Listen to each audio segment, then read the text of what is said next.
Pessoal, bom dia. É um prazer estar aqui de novo, né?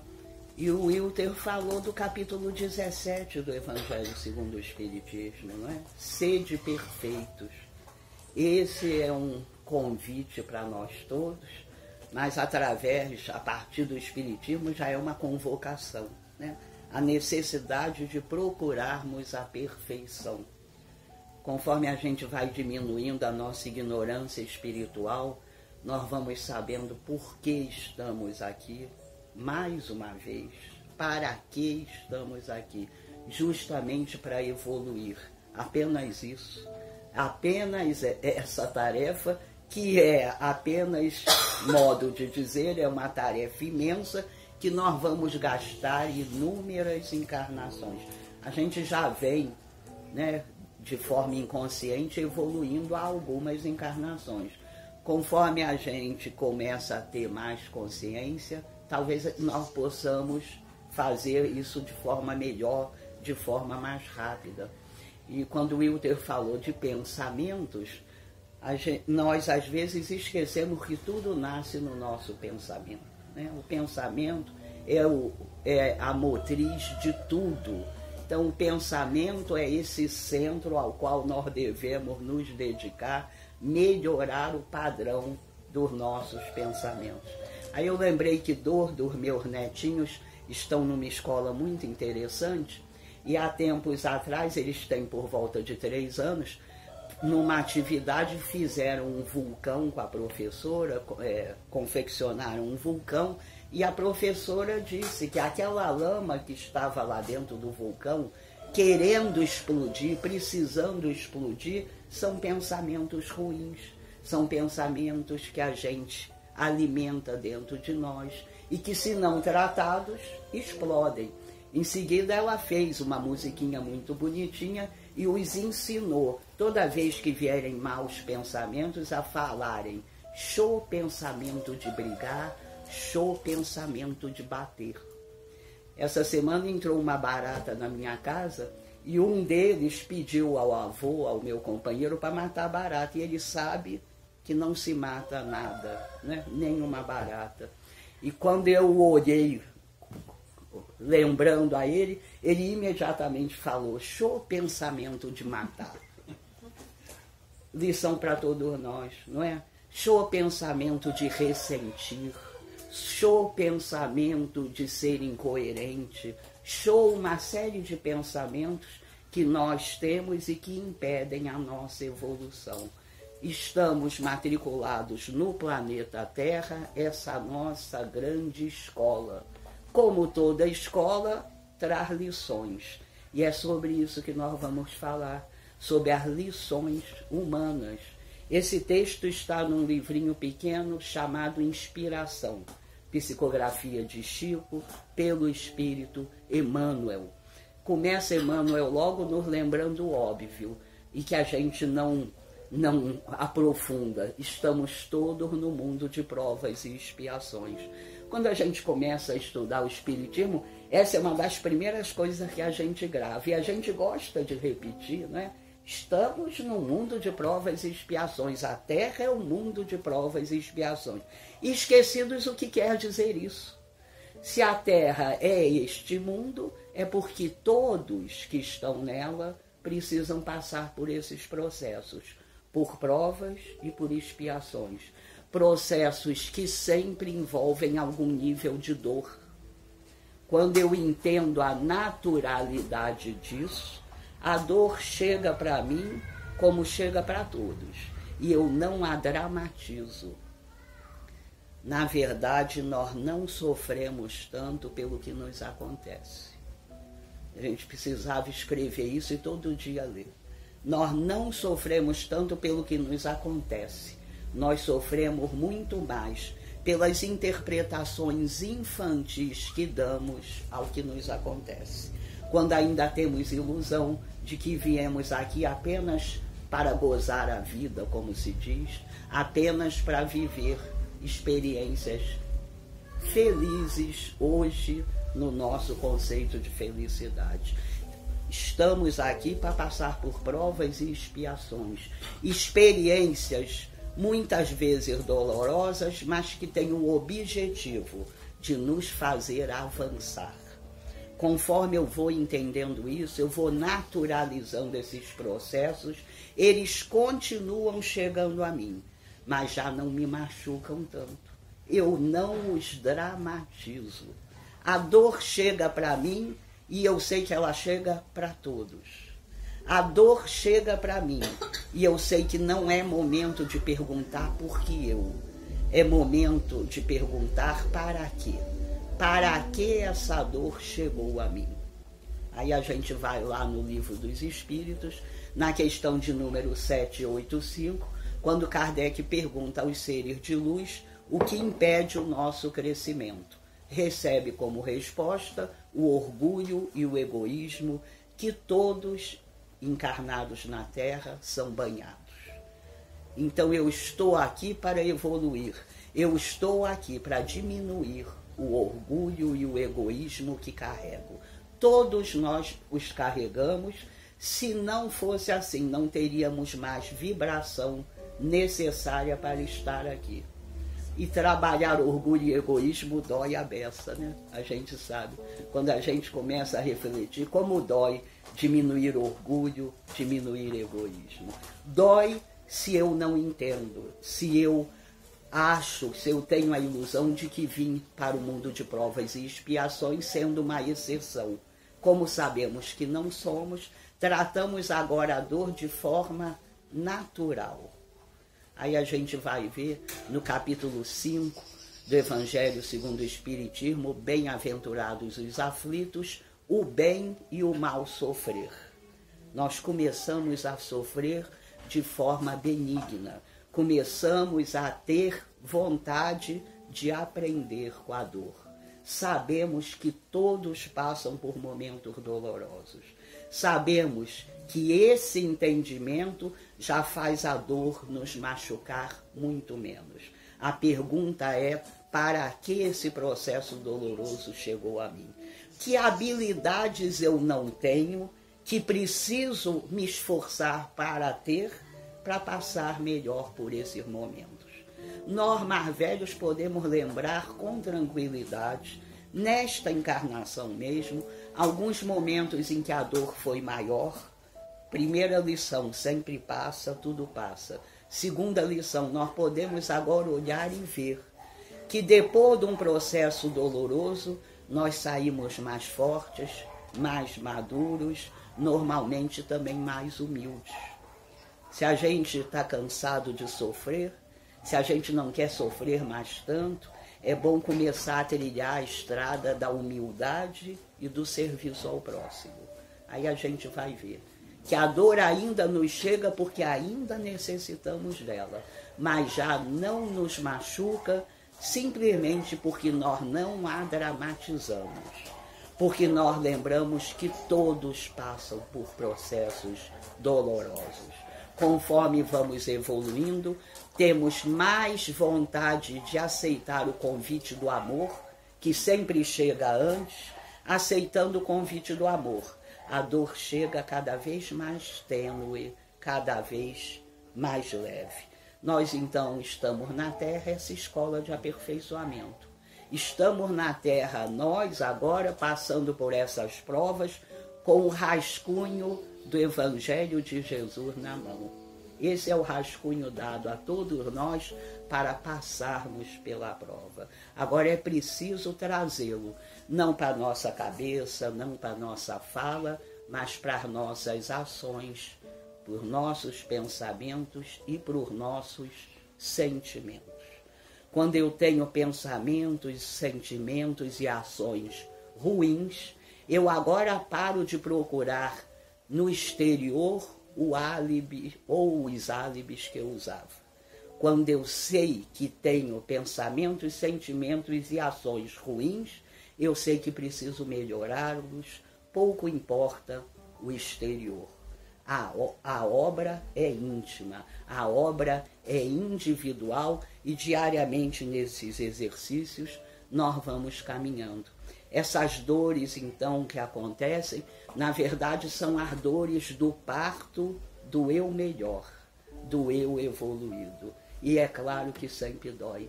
A gente agora aproveita esses momentos de dor para superar a nós mesmos, para superar a nossa infância espiritual, para superar essa nossa ignorância que nos impede de amar a tudo e a todos, que nos impede então de evoluir.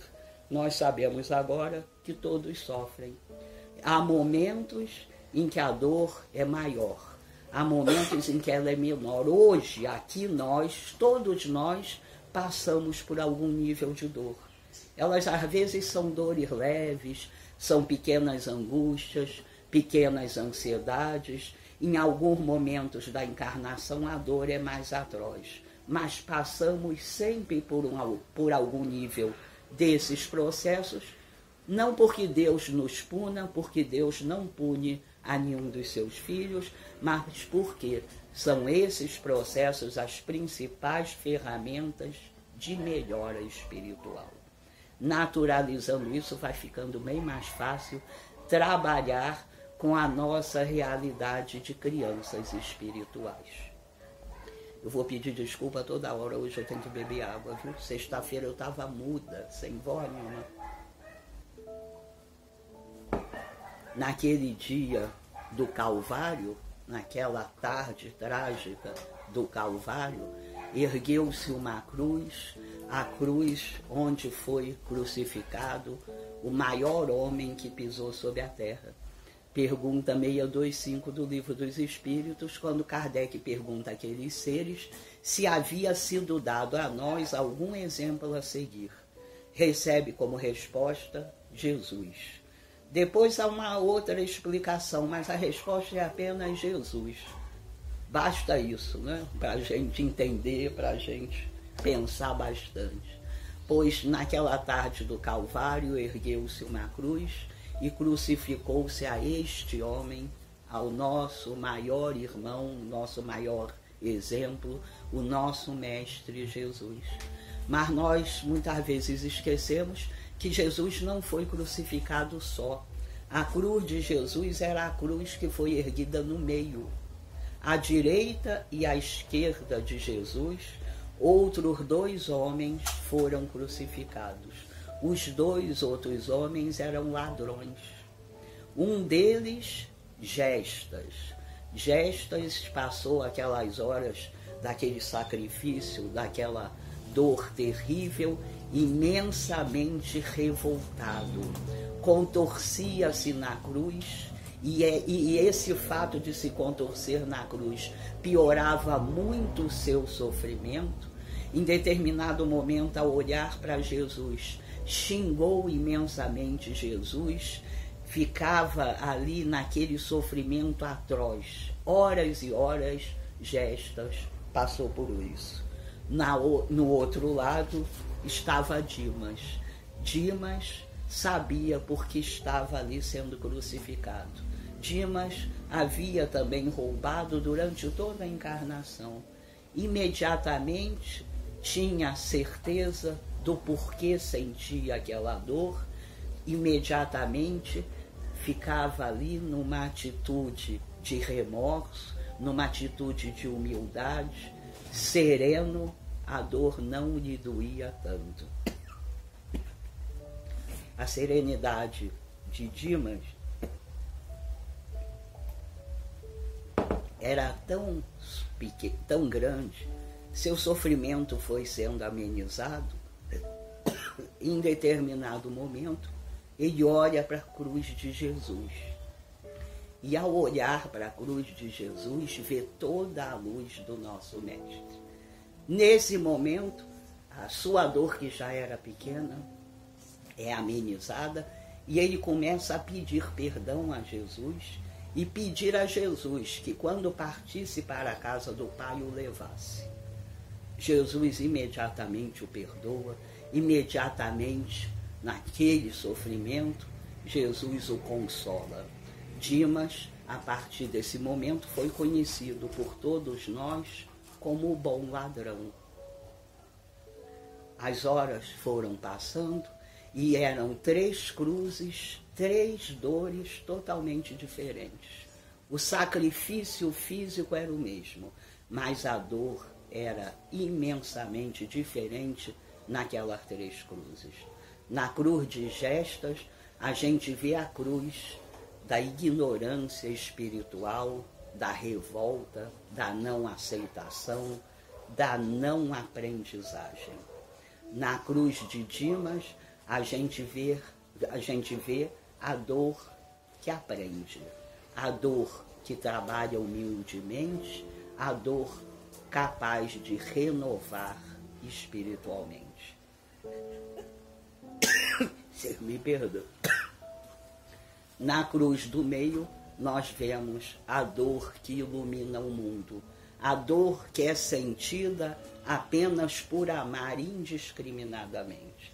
Jesus, durante todas aquelas horas, só sofria ao lançar os olhos sobre todos nós e saber das dificuldades que tínhamos, saber do longo caminho que teríamos até a conquista da nossa salvação. Assim é a dor. Ela pode ser benéfica, ela pode ser renovadora, ela pode propiciar a evolução. Mas a dor do impenitente machuca imensamente. A dor daquele que se revolta é uma dor que não o ajuda a crescer. Então nós vamos ver no centro a dor que nós ainda não podemos medir. A dor do Cristo pode ser apenas imaginada por nós. No nosso lugar espiritual, a gente tem lampejos do que seja essa dor. Com a nossa evolução, nós vamos poder sentir isso. Estamos ainda localizados entre a dor do bom ladrão e a do mau ladrão. Será que a gente já está podendo fazer nesses exercícios diários, exercitarmos a humildade, a aceitação? Será que nós já podemos sentir a dor do bom ladrão? Essa é a dor que nós podemos, no nosso estágio, sentir e que vai nos ajudar imensamente. Então, a dor de quem já pode sentir a dor do bom ladrão chega e eu não me desespero. Chega e eu não me coloco no lugar de vítima. A pior tragédia que podemos fazer, segundo Joana de Ângeles, é nos colocar como vítimas. Lembrar que a dor chega para todos, a serenar os nossos corações. Muitas das dores que nos chegam, nós ainda não temos explicações para elas, mas nesse momento eu humildemente entendo que Deus é quem sabe, que com o tempo vai se clareando toda essa realidade e eu vou entendendo. Agora me basta lembrar sempre que Deus é quem sabe, que Deus não erra, que Deus não improvisa e que tudo, absolutamente tudo que nos acontece é o remédio necessário à nossa evolução. Muitos de nós fomos imensamente feridos quando crianças. Muitos de nós tivemos infâncias imensamente dolorosas. Mas muitas vezes não fechamos essa porta. Muitas vezes trazemos e alimentamos aquelas mágoas, esquecendo que foram aquelas mágoas que nos deram as habilidades que temos hoje. Esquecendo que foram aquelas mágoas que nos desenharam hoje pessoas mais maduras, mais humildes, talvez com mais compaixão. Precisamos, então, entender o papel da dor e assim a gente vai deixando de nos abrir para a obsessão e para a depressão. Quando eu me coloco como vítima, eu abro um dreno de energia espiritual. A minha energia espiritual vai sendo drenada pela minha ingratidão a Deus, pela minha ignorância de saber que sou sempre filho amado de Deus, que Deus não castiga nenhum de seus filhos e que nós sempre temos motivos de gratidão ao nosso Pai. A gente, então, diminuindo a nossa ignorância, vai ficando tudo mais fácil. conhecerás a verdade e a verdade vos libertará. A verdade nos liberta dessas situações, não as que nos acontecem, mas que nós interpretamos sempre de uma forma imensamente negativa. Conhecendo a verdade, vai ficando melhor. Um príncipe muito bondoso, muito inteligente, vivia num reinado com seu pai. Da mesma forma, seu pai era um rei muito bondoso e viviam ali em extrema harmonia. Os anos foram passando e o rei, envelhecendo, o rapaz se tornou um homem feito, e esses anos passando fizeram com que aquele rapaz tivesse vontade de ascender ao trono do pai. E o pai era tão sábio, tão bom, que o rapaz, certa vez, resolve dizer isso, que tinha vontade de se tornar rei. O rei, pela sua sapiência, diz imediatamente ao filho: pois eu vou abdicar do trono em seu favor. O rapaz ficou felicíssimo. Eu apenas quero que você cumpra uma missão. Se você cumprir essa missão, o trono é seu. E o rapaz, na maior felicidade, não quis saber nem qual era a missão. Já disse que sim, e o pai manda então que ele encontre alguns seguidores, alguns amigos, que arrume tudo para uma viagem que seria muito longa. Assim os dias passam nesses preparativos, e no dia o rei chama o seu filho, chama aqueles outros homens e diz que eles teriam que ir no longo caminho, no árduo caminho até o Egito. Era uma viagem imensa, cheia de perigos, cheia de desconforto. Eles teriam que ir até ao Egito, procurar em determinada praia uma serpente imensa, uma serpente perigosíssima, que havia há muitos anos roubado ali daquele reino uma pérola. A missão era essa: enfrentar a serpente e trazer a pérola de volta para o reino. No final, o pai, para que eles não ficassem tão intranquilos, disse que ela tinha uma coisa, um mal, uma fraqueza. Essa serpente dormia muito. Assim o rapaz parte com aqueles seus seguidores, a viagem leva meses, dificuldades imensas, e ele chega ao lugar. Durante a viagem, apareceu para o príncipe um anjo protetor que lhe deu mais uma ajuda, que ao chegar lá ele nunca dissesse que era um príncipe, que ao chegar no Egito ele procurasse parecer com as pessoas, ter os hábitos delas. Assim ele chega discretamente, procurando não mostrar a riqueza que tinha, procurando não mostrar que aqueles homens deviam obediência a ele, aluga um pequeno lugar, começa a fazer amizades e começa a tentar parecer como todos da região. Sendo assim, ele começa a se vestir como todos se vestiam, ele começa a comer o que todos comiam, e ali ele também descobre que todos dormiam muito, e ele e seus ajudantes também passam a dormir muito na vontade de se confundir com todos do lugar. Eles começam a fazer pequenas viagens até a praia para estudar o que fazer quando a cobra dormisse, mas era uma dificuldade enorme, o bicho era feroz, eles raramente conseguiam ter alguma regularidade naquelas observações. O tempo foi passando e cada vez mais o rapaz se confundiu com as pessoas do lugar. Cada vez mais se vestia, comia e dormia como todos. Se confundindo assim, um dia, durante um longo sono, o rapaz perde a memória. Perdendo a memória, ele esquece que é filho do rei. Perdendo a memória, ele esquece do reino e, o pior, ele esquece qual é a sua missão.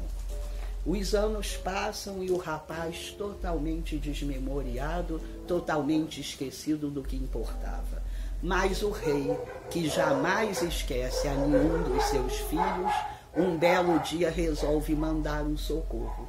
Escreve uma carta com poderes mágicos para lembrar tudo que o rapaz havia esquecido.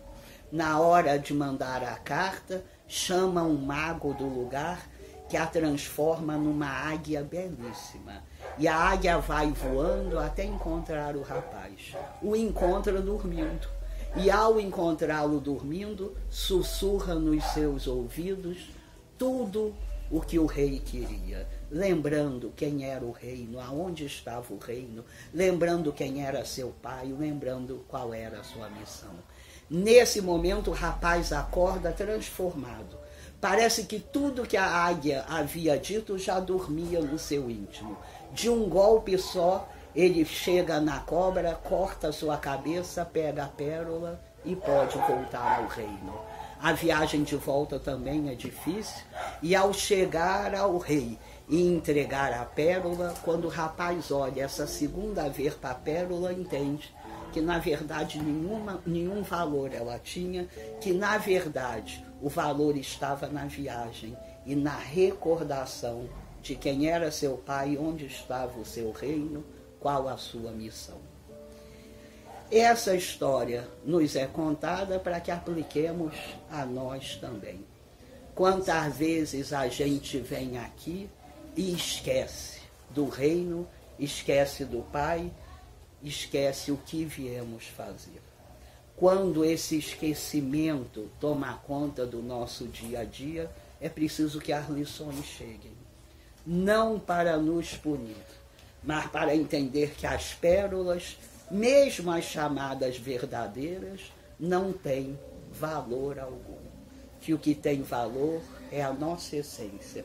O que tem valor é nos lembrar que precisamos sair da imobilidade, da alienação espiritual que muitas vezes se instala no nosso íntimo, e a gente passa a reduzir as nossas encarnações a acordar todo dia de manhã, tomar banho, tomar café, trabalhar para pagar contas, e pagando contas fazemos outras e outras, buscando matar a sede com água do mar, o que jamais acontecerá.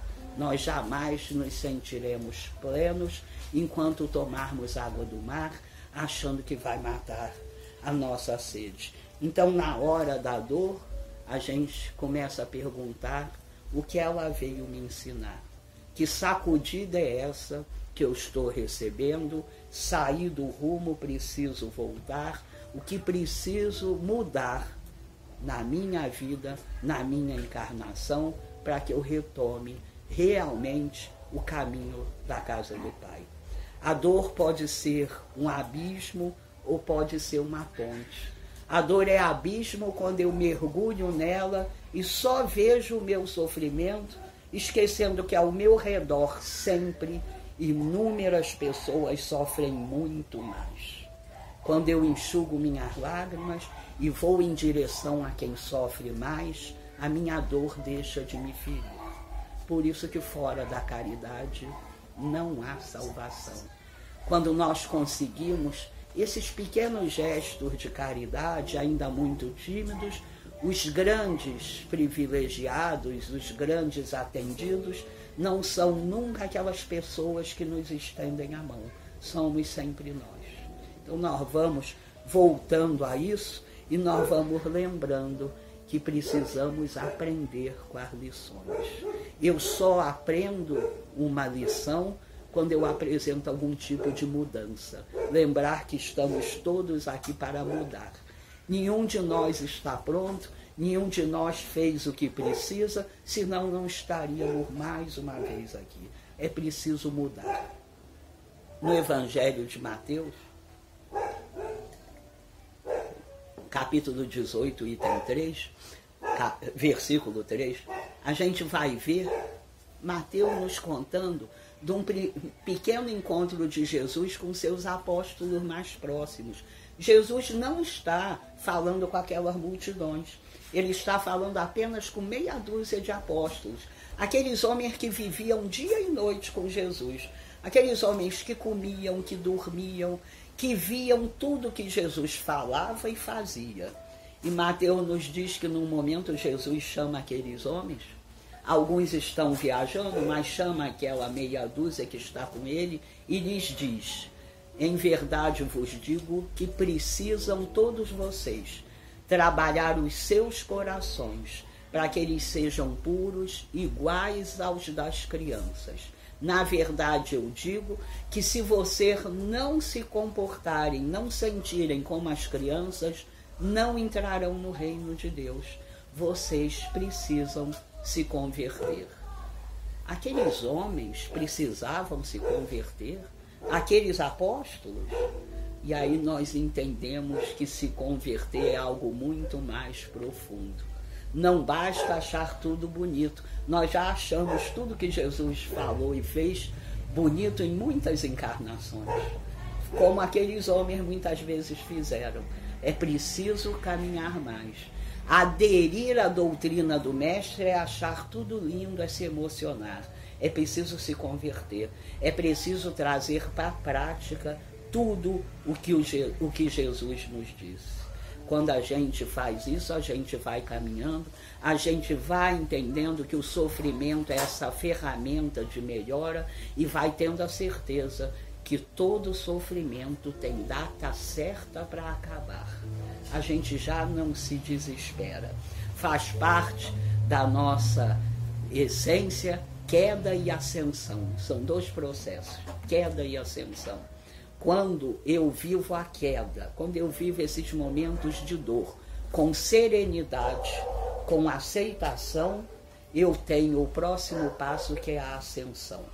Não basta sentir dor, é preciso aprender com a dor. Não basta sentir dor, é preciso quebrar os nossos corações endurecidos para que eles se tornem corações compassivos. A dor é esse remédio. É esse remédio bendito que todos nós ainda precisamos. Quando a gente sabe que está tomando um remédio amargo, mas que ele vai nos curar de doenças terríveis, a gente aguenta o amargor. Agora nós aguentamos, nós vivemos os nossos processos dolorosos com uma aceitação imensa. Nós não aumentamos a nossa dor olhando apenas para ela. Nós não jogamos holofotes na nossa dor. Nós entendemos que precisamos desse processo e vamos em direção às dores bem maiores que as nossas. É só olhar à nossa volta. Todos nós, rapidamente, podemos lembrar de 8, 10 pessoas que sofrem muito mais do que nós. Não só essas pessoas que estão na nossa casa, que estão no nosso entorno, mas a gente vai ficando capaz de pensar na dor de todos, daqueles que hoje dividem a terra conosco. Por isso ainda acontecem e estão acontecendo as tragédias coletivas. Na tragédia coletiva, eu tenho uma grande oportunidade de trabalhar a minha indiferença. Eu, que só era capaz de me sensibilizar com a dor daqueles que eu julgo próximos, nessas oportunidades começo a me sensibilizar com a dor de pessoas que eu não conheço, de pessoas com as quais não terei nenhum relacionamento, mas que são meus irmãos, que são filhos amados de Deus. A dor, então, em qualquer forma que aconteça sobre a terra, tem apenas um objetivo: a nossa melhora espiritual. São lições. Que nós entendamos isso para poder fazer bom uso de cada uma dessas lições. Muito obrigada.